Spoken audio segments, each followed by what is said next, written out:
नमस्कार. न्यूज परामर्शमध्ये आपलं स्वागत आहे. आज मी अथर्व सुदामे याच्या त्यांनी जे आता डिलीट केलं नुकतंच एक रील त्याच्याबद्दल बोलणार आहे.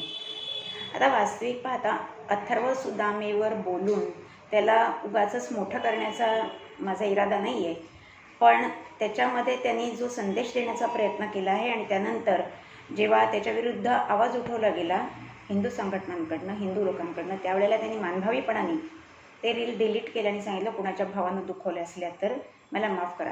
त्या संदर्भात मी बोलणार आहे. त्यांनी नुकतंच एक रील असं केलं होतं की ज्याच्यामध्ये एक हिंदू माणूस गणपतीची मूर्ती विकत घ्यायला जातो आणि त्याला एक गणपतीची मूर्ती पसंत पडते आणि मग तो त्या विक्रेत्याला विचारतो की हे कशी दिली. तर त्यांनी असं उत्तर दिलं की मी भक्तिभावानं दिली. आता तो म्हणतो तसं नाही हो, पण तरी किंमत काय. मग तो काहीतरी 2100-2200 काहीतरी किंमत सांगतो त्याची. तर तो म्हणतो ठीक आहे, मला ही मूर्ती द्या तुम्ही. आणि म्हणजे प्रथम दर्शनी असं वाटतं की हे दोघेही मराठी आहेत किंवा हिंदू आहेत, कारण तो विक्रेतासुद्धा मराठीतच बोलत असतो. त्याच्यानंतर त्याचा मुलगा येतो जाळीदार टोपी घातलेला, तिथेच समजतं की हा माणूस हिंदू नाही आहे. आणि तो मुलगा त्याच्या वडिलांना असं सांगतो, म्हणजे त्या मूर्ती विक्रेत्याला असं सांगतो की अब्बू अम्मी ने आपके लिए खाना बनाया है की असं काहीतरी बोलतो.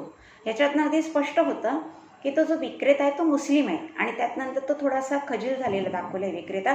आणि तो त्या हिंदू माणसाला असं सांगतो की तुम्ही इकडनं मूर्ती घेतली पाहिजे अशी काही जबरदस्ती नाही आहे, बाजूलासुद्धा अनेक विक्रेते आहेत, तुम्ही त्यांच्याकडनं मूर्ती घेतली तरी चालेल. त्यावर तो हिंदू माणसाला असं विचारतो की मी का नाही तुमच्याकडनं मूर्ती घ्यायची, तुम्ही पण भक्तिभावानंच मूर्ती घेतली आहेत ना. देव कुठेही असो, सगळ्यांचा भक्तिभाव एकच असतो, त्यामुळे मला तुमच्याचकडनं मूर्ती घ्यायची वगैरे वगैरे असं काहीतरी होतं त्याच्यात. याच्यातनं त्यांनी काय संदेश द्यायचा प्रयत्न केला आहे की हिंदूंनी नेहमीच उदारमतवादी असावं. आपल्या देवदेवतांच्या मूर्ती जरी मुसलमानाकडून विकल्या गेल्या आणि ते या धंद्यात शिरले तरी त्यांना तेवढंच प्रोत्साहन द्या, त्यांना तेवढाच रोजगार मिळू द्या. जे मूर्तीभंजक म्हणून प्रसिद्ध आहे, जे मूर्तीपूजा कधी करतच नाही, त्यांनी केलेल्या मूर्ती आपल्या हिंदू लोकांनी आपल्या सणासाठी, गणेशोत्सवासारख्या सणासाठी विकत घ्यायच्या. यातून काय होतं की सर्व धर्म समभाव हा आपल्याला दाखवता येतो. आणि माझा नेमका आक्षेप ह्याच्यावरच आहे की फक्त हिंदू लोकांनाच हे उपदेशामृत का पाठवले जातात. हिंदू तर सहिष्णू आहेतच, हिंदू शक्यतो कोणात भेदभाव करतच नाहीत. मग हिंदूंना हे उपदेशाचे डोस अथर्व सुदामेंनी का बरं दिले.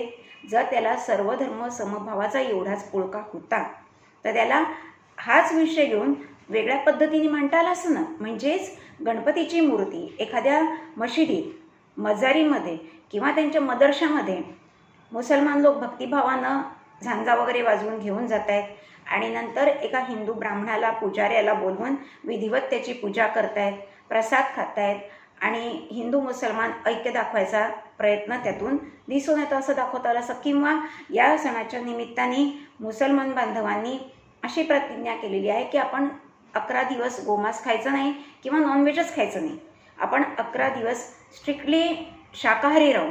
तर यातूनही सेक्युलरिझम प्रतीत होतोच की. पण असं करायची सुदामेची ताकद नाही आहे, कारण त्याला माहिती आहे की असं केलं असतं तर मुस्लिम समाजाचा प्रचंड रोष त्याच्यावर झाला असता. मग मुसलमानांच्या भावना दुखवल्या गेल्या असत्या, त्याच्याविरुद्ध गदारोळ उठला असता आणि त्याच्याविरुद्ध फतवा निघाला असता, सर तन से जुदा वगैरेही ऑर्डरी निघाल्या असत्या. त्यामुळे मुसलमानांच्या वाटेला जाणार नाहीत ते. हिंदू लोकांनी असं करावं, मुळात हिंदू असे नाहीच आहेत. आणि दुसरी गोष्ट अशी आहे की आज आपण जर मुस्लिम समाजाच्या विरोधात आहोत तर त्याला कारणंही तसलीच आहेत ना. आपण काही कट्टर नाही आहोत हिंदू म्हणून त्यांना विरोध करतो अशातला भाग नाही आहे. आपण उदारमतवादी आहोत. आता तुम्ही सांगा, किती हिंदू लोक रोज देवळात जातात, किती लोक देवाला हात जोडतात, किती लोक गणपतीची प्रार्थना किंवा अथर्व शीर्ष म्हणतात, किती लोक करतात. दिवसात एकदा तरी करतो का आपण असं? ह्याचा विचार आपणच करावा. आपण काळानुरूप बदललो.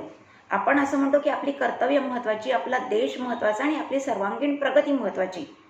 आणि देवधर्म पण करतोच, पण तो आपण आपल्या घरापुरता ठेवलेला आहे. आता गणपती उत्सव त्याला एक अपवाद आहे, नवरात्रोत्सव हा सुद्धा एक अपवाद आहे की जो सार्वजनिक स्वरूपात साजरा केला जातो. पण आज मुसलमान जे आहेत ते मात्र दिवसेंदिवस कट्टरपंथी होत आहेत. आज ते त्यांच्या पारंपरिक पोशाखच जास्ती घालताना आपल्याला दिसतात. मुस्लिम स्त्रियाही बुरख्यामध्येच आपल्याला जास्तीत जास्त दिसतात. तुम्ही बांद्रा, माहीम, कुर्ला, मुंबईतले मी भाग म्हणते या ठिकाणी जा किंवा अगदी कोकणात रत्नागिरीमध्ये जा. आज तिथे डेमोग्राफी पूर्णपणे बदललेली दिसते. म्हणजे मुस्लिम समाज हा संख्येने वाढत आहे आणि ते जास्तीत जास्त कट्टरपंथीय होत आहेत. आणि त्यांना अशी शिकवण दिली जाते की हिंदूंचा द्वेष करा, हिंदूंना नष्ट करा, इथे जास्तीत जास्त पॉप्युलेशन वाढवा आणि जेणेकरून हे इस्लाम राष्ट्र घोषित होईल. आता अर्थात आपल्या इकडच्या काही जे सत्ताधारी पक्षातले किंवा राजकीय मोठ्या मोठ्या पक्षाचे जे नेते आहेत ते यांना खतपाणी घालतात, हे आपल्याला दिसतच आहे. रोहित पवार यांनी असं सांगितलेलं आहे की मुख्यमंत्री आणि उपमुख्यमंत्र्यांनी या सुदामेला त्याच्या रीलवर का ऑब्जेक्शन घेतलं, त्याला का ते रील डिलीट करायला लागलं याची कारणमीमांसा द्यावी आणि तसं तर देणं शक्य नसेल किंवा ते देऊ शकले नाहीत तर त्यांनी त्याची माफी मागावी. अर्थात शरद पवार यांच्या सपोर्टशिवाय अशी विधानं होणार नाही.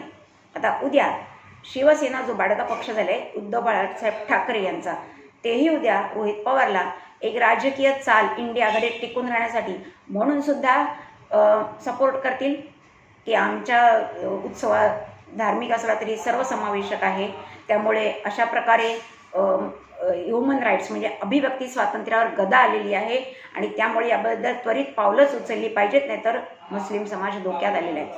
राज ठाकरेसुद्धा याच विचाराचे दिसतात, कारण राज ठाकरेचा तो आवडता यूट्यूबर आहे. मध्ये तो एका त्यांच्या कुठच्या तरी भाषणाला गेला होता, तेव्हा राजसाहेबांनी त्याला अगदी स्टेजवर बोलवून काहीतरी परफॉर्म करायला वगैरे लावलं होतं. पण यांना हे कळत नाही आहे की तुम्ही या लोकांना एनकरेज करून तुम्ही हिंदू समाजाला कमी लेखताय, त्यांची गोची करायचा प्रयत्न करताय, हे त्यांना समजत नाही. आणि कदाचित असं वाटतं की गणपती उत्सवाच्या तोंडावरच अशा प्रकारचं त्यांनी रील बनवलं आहे, याच्यातून एक सनसनाटी वातावरण निर्माण करण्याचा प्रयत्न झालेला दिसतोय. कदाचित हा स्पॉन्सर कोणी केला असेल किंवा कदाचित यालाच जाळीदार टोप्यावाल्यांची सबस्क्रिप्शन वाढायला हवी असतील, जे असेल ते असो, त्याचा उद्देश त्याला माहिती, आपल्याला त्याच्याशी देणं घेणं नाही. पण या निमित्ताने एक गोष्ट चांगली झाली की अनेक हिंदू लोकांनी सबस्क्रायबर त्याचे जे होते त्यांनी त्याला अनसबस्क्राईब केलं आहे. आता आपण अशाच प्रकारे निषेध आपला व्यक्त करू शकतो. आपण काय त्याचा मारण्याचा फतवा काढू शकत नाही, त्याला मारण्याची सुपारी देऊ शकत नाही, कारण ती आपल्या रक्तातच नाही आहे आणि आपल्या धर्माची तशी शिकवणही नाही आहे.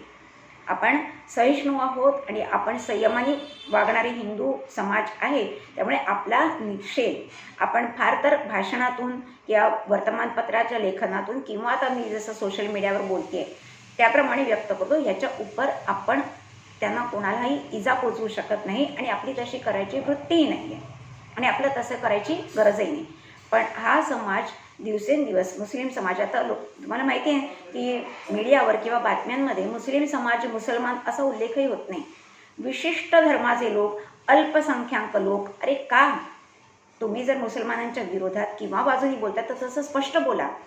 या निमित्ताने अजून एक गोष्ट मला एक कोर्टाची केस आठवते. मला एक्झॅक्टली भारतात कुठे घडली ते माहिती नाही, पण उत्तर प्रदेशात कुठच्या तरी भागात घडलेली दिसते. आणि तिथे आपल्या मंदिरामध्ये एक मुसलमान तरुण त्यांची धार्मिक पुस्तकं मुसलमानांची वाटत होता, इस्लाम विषयक पुस्तकं, आणि सगळ्यांना सांगत होता की इस्लाम धर्म कसा महत्त्वाचा आहे. म्हणजे तो कन्व्हर्ट करायला सांगत होता अशातला भाग नाही आहे, पण इस्लामची महती तो सांगत होता आणि पुस्तकं फ्री देत होता सगळ्यांना विकत, म्हणजे घेऊन जा आणि वाचा त्याच्या धर्माचा प्रचार करण्यासाठी. आणि याविरुद्ध काही हिंदू संघटनांनी न्यायालयात जेव्हा केस दाखल केली तेव्हा न्यायालयाने त्याच्या बाजूने निकाल दिला, मुसलमान तरुणाच्या बाजूने, की तो पुस्तकं विकतोय आणि पब्लिक प्लेसमध्ये पुस्तकं तो विकत असेल तर त्याला कोणी अडवू शकत नाही. त्यांनी काय कोणाला तिकडे बसून कन्वर्ट केलेलं नाही, धर्मांतर केलेलं नाही आहे. पण आज असा विचार कोणी करत नाही की एखाद्या हिंदू माणसाने मशिदीत मजारीमध्ये जाऊन जर हिंदू धर्माची गीता, रामायण, महाभारत किंवा आणखी तत्सम कुठची धार्मिक पुस्तकं किंवा धर्माचा प्रचार करणारी पुस्तकं जर वाटली असती तर आज त्याची हालत काय झाली असती. मग त्याला संरक्षण मिळालं असतं का की तो मुसलमानांच्या मशिदीत गेला आणि हिंदू धर्माची पुस्तकं त्यांनी वाटली. त्यांनी सपोज कोणाला धर्मांतरित केलं नाही किंवा प्रेरितही केलं नाही की तुम्ही मुसलमान धर्म टाकून हिंदू धर्म स्वीकारा, तर त्याला मात्र वेगळा न्याय दिला गेला असता. पण या बाबतीत कोर्टानेही त्याला संरक्षण दिलं आणि त्याच्यावर केस होऊ शकली नाही, त्याला शिक्षाही झालेली नाही. या पार्श्वभूमीवर अजून एक मला उदाहरण आठवते की इटलीच्या पंतप्रधान जॉर्जिया मेलोनी यांच्या संदर्भातले तिथे इटलीमध्ये एक मुस्लिम धर्मगुरू किंवा म्हणजे असा धार्मिक नेता कोणीतरी होता आणि त्यांनी मुसलमानांना एक असं स्पीच दिलं की आपण इथे राहतोय तर आपली मेजॉरिटी झालेली आहे, आपली लोकसंख्या भरपूर वाढलेली आहे, मग आपण ह्या लोकांचे कायदे का पालन करायचे, आपण आपलेच कायदे पाळायचे आणि या लोकांना आपण दाखवून दिलं पाहिजे की आम्ही मेजॉरिटीमध्ये आहोत आणि आमच्या कायद्यांना आमचेच कायदे पाळले गेले पाहिजेत, अशा प्रकारची विधानं त्यांनी केली. जेव्हा याबाबतची माहिती या मेलोनींना समजली, जॉर्जिया मेलोनी, तेव्हा तत्काळ त्यांनी त्याला डिपोर्ट करण्याचे आदेश दिले. तो 30-40 वर्ष तिथे राहिलेला माणूस होता इटलीमध्ये, तरीसुद्धा त्याला डिपोर्ट करण्याचे तिने आदेश दिले. 24 तासामध्ये तो डिपोर्ट झाला पाहिजे आणि असं करून तो झालाही डिपोर्ट. पण याच्याविरुद्ध तिकडच्या विरोधी पक्षांनी आवाज उठवला नाही. इतकंच काय, मुसलमान समाजाला सुद्धा आवाज उठवायची हिंमत झाली नाही. मग तिकडे मानवतावादी लोक गेले नाहीत का? तिकडे त्यांच्या फ्रीडम ऑफ स्पीच किंवा अभिव्यक्ती स्वातंत्र्यावर गदा आली, त्यांना दाबलं जाते, त्यांच्यावर अन्याय होते, असं का नाही कुठे मत व्यक्त झालं? कोणत्याही आंतरराष्ट्रीय स्तरावरही झालेलं नाही. आज चीनमध्ये आपण मग बघा, चीनमध्ये मुसलमान पॉप्युलेशन भरपूर आहे, पण तिकडे चीन सरकारने त्यांना पूर्ण कंट्रोलमध्ये ठेवलेलं आहे आणि त्यांना त्यांचे पेहराव वापरण्याची परवानगी नाही. खास करून मुसलमान बायकांना त्यांनी सांगितलं की तुम्ही बुरख्यामध्ये राहायचं नाही, तुम्ही वेस्टर्न स्टाईलचे कपडे घातले पाहिजेत.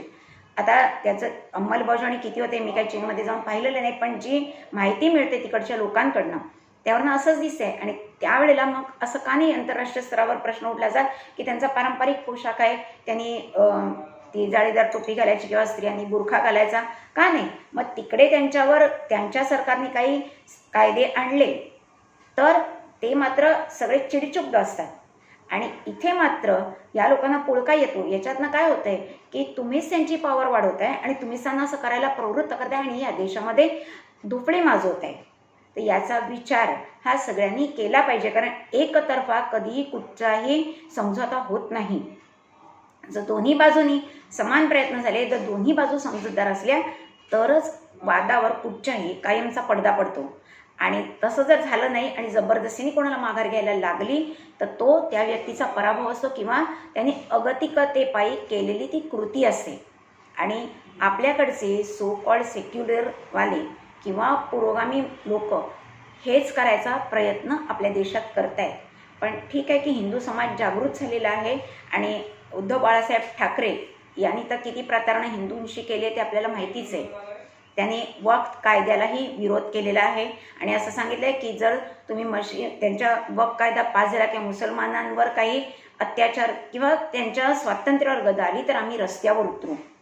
आता बेस्टच्या पतपेढीच्या निवडणुकीत त्यांना त्यांची पद समजलीच आहे, हे फार उत्तम आहे. आता येणाऱ्या महापालिकेच्या निवडणुकीत सुद्धा त्यांना त्यांचं अस्तित्व पुसून टाकण्याची आपल्याला खूप चांगली संधी मिळालेली आहे आणि त्याचा फायदा आपण जरूर घेतला पाहिजे. हेच मला या निमित्ताने सांगायचं आहे. अदरवाईज त्या अथर्व सुदामेची मी कधीच फॅन नव्हते, मी कधीच सबस्क्रायबर नव्हते आणि कधी राहणारही नाही, कारण त्याच्या रीलमध्ये एक बावळट भाव त्याच्या चेहऱ्यावर कायम असतो आणि तो असं बोलता बोलता एक कोणतं तरी तत्त्वज्ञान मोठं शिकवून जातो आणि तरीसुद्धा आपण काहीच केलं नाही किंवा आपण कसे अनभिज्ञपणे चांगले वागतो आणि लोकांना उपदेश करतो असा एक बावळट भाव त्याच्या चेहऱ्यावर कायम असतो आणि तो एखाद्या कोणत्या तरी यूट्यूबरची कॉपीज करतो असं परवाच मला समजलं. त्याचं आता नाव पण माझ्या लक्षात नाही आलं तर मी नक्की सांगेन. त्यामुळे त्याची ओरिजिनॅलिटी काहीच नसते त्याच्यामध्ये आणि त्यामुळे मला त्याचे काही रील फार आवडतात अशातला प्रकार नाही आहे. आणि त्याला तर पब्लिसिटी स्टंट हवा होता म्हणून त्यांनी केलं का कोणाच्या सांगण्यावरनं केलं का स्वतःच त्यांनी केलं हे त्याचंच त्याला माहिती. त्या खोलात जाण्याची आपल्याला गरजही नाही आहे. पण मला असं वाटतं की असं जर काही होत असेल तर हिंदू समाजांनी आणि खास करून आता BJP आणि शिवसेना संयुक्त सरकार कोएलिशन गव्हर्नमेंट आपल्याकडे म्हणजे शिंदे साहेबांचं, एकनाथ शिंदे, आता राष्ट्रवादीचे अजित पवारांकडनं काही अपेक्षाच नाही आहे, ते या बाबतीत काही बोलतच नाहीत. तर या दोन लोकांची जेव्हा सत्ता महाराष्ट्रात आहे तेव्हा तरी कमीत कमी महाराष्ट्रात हिंदूंना संरक्षण मिळालं पाहिजे आणि त्यांच्यावर असं जे काही प्रयत्न होत असतील आपल्याच समाजाकडनं किंवा म्हणजे हिंदूच लोकांकडनं किंवा अनेक दुसऱ्या समाजाकडचं तर त्याला प्रतिबंध हा घातला गेलाच पाहिजे, एवढी तरी अपेक्षा किमान आपल्या सरकारकडनं कळायला हरकत नाही. आता तुम्हाला माहिती आहे अनेक गड किल्ल्यांवर सुद्धा मुसलमानांनी आक्रमण केलेलं आहे. मध्ये जो न्यू बॉम्बेचा एअरपोर्ट आहे तिकडे जी टेकडी होती त्याच्यावरही त्यांनी मशिदी वगैरे बांधायला सुरुवात केली होती तेव्हा एका यूट्यूबरनी जागरूकपणे त्याचे फोटो आणि व्हिडिओज पाठवले आणि मग त्याच्यानंतर इलेक्शन तेव्हा होतं. त्या इलेक्शननंतर फडणवीस साहेबांनी ते सगळं हटवण्याची कारवाई केली. पण असे अपवादात्मकच प्रकार आढळतात आणि त्यामुळेच आपल्याला असं वाटतं की एकतर्फी कोणीही काहीही करू नये आणि जर दुसरा पक्ष हा समजून घेणारा नसेल, कांगावा करणारा असेल, खोटं बोलणारा असेल तर त्याच्यापुढे झुकूही नये. व्हिडिओ आवडला असेल तर लाईक करा, शेअर करा आणि न्यूज परामर्शला सबस्क्राईब करा. पुन्हा भेटा नवीन विषयासह.